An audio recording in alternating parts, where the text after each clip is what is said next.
मेरा नाम बशीर अहमद है और मेरी उम्र 55 साल है। मेरा एक ही बेटा है और उसकी उम्र 25 साल है। मैंने इसे बैरून मुल्क पढ़ाया और जब वो अपनी तालीम मुकम्मल करके मुल्क वापस आया तो मैंने चाहा कि उसकी शादी कर दूँ और मैंने उसे कहा कि मैं तुम्हारी शादी करना चाहता हूँ और अगर तुम्हें कोई पसंद है तो बोलो, अगर शादी करूँगा। तो उसने कहा कि मैं एक ही लड़की से करूँगा और वो बहुत खूबसूरत है लेकिन वो बोल नहीं सकती और गूंगी है।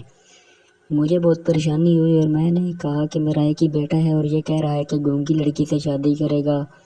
उसकी बहुत ज़्यादा ज़िद पर हम मान गए और उसकी शादी गूंगी लड़की से करवाने का इरादा किया। मैंने उससे पूछा कि वैसा क्यों कह रहा है तो वो बोला कि शादी के बाद बताऊंगा। हमने उसकी शादी कर दी और शादी के बाद वो मेरी बहू को लेकर यानी अपनी बीवी को लेकर अकेला ही रहता और एक घर के हिस्से में हम रहते थे और बाकी घर में वो अकेला रहता था और सारा दिन अपनी बीवी के पास ही रहता, उसको हंसाता रहता और खुश रखता। मैंने उससे पूछा कि तुम में कोई खामी नहीं और तुम अच्छे भले लड़के हो और पढ़े लिखे भी हो, लेकिन तुमने एक मजदूर और गूंगे लड़के से शादी क्यों की? तो उसका जवाब सुनकर मैं हैरान रह गया और मुझे अपने बेटे पर बहुत ज़्यादा फख्र हुआ।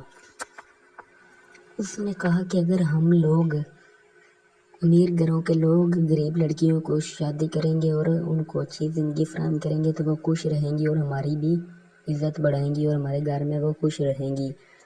अगर कोई लड़की मजदूर है या उसमें कोई खामी है तो अगर हम उसे अपना लेंगे तो वो पूरी ज़िंदगी हमारी शुक्रगुजार रहेगी और हमारा दामन नहीं छोड़ेगी।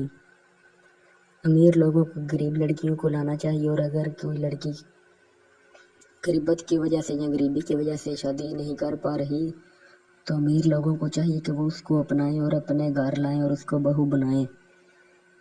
उसने कहा कि हमारे माशरे में जो ऐसी बुराइयां हैं कि अमीर लोग अमीर लड़कियों को शादी करेंगे तो गरीब लड़कियां कहाँ जाएंगी और मजदूर लड़कियां जिनमें कोई खामियां हैं अगर उनको शादी नहीं करेंगे तो वो सारी ज़िंदगी बेचारियां कहाँ जाएंगी। उसने कहा कि ये लड़की मुझे देखी और मैंने इसको मुश्किल हालात में देखा तो मैंने इस फैसला किया कि मैं इसके साथ शादी करूँगा और पूरी ज़िंदगी से खुश रखूँगा।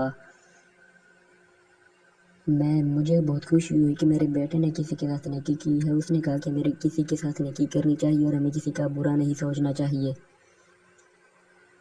हमें किसी के बारे में बुरा नहीं सोचना चाहिए और किसी के साथ नेकी करनी चाहिए और इत्फाक में ही बरकत है। इत्फाक से रहना चाहिए, मोहब्बत से रहना चाहिए, लड़ाई झगड़ा नहीं करना चाहिए और आपस में मोहब्बत से रहना चाहिए।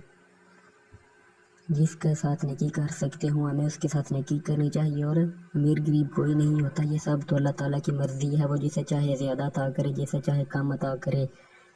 मेरी गरीबी के फ़र्क को सामने नहीं रखना चाहिए बल्कि इंसान को शख्सियत को देखकर उससे ताल्लुकात रखने चाहिए और किसी को गरीब समझकर उसके साथ ताल्लुकात ख़त्म नहीं करने चाहिए। हो सकता है कि उसमें और भी कई अच्छाइयाँ हों और वो अच्छा हो।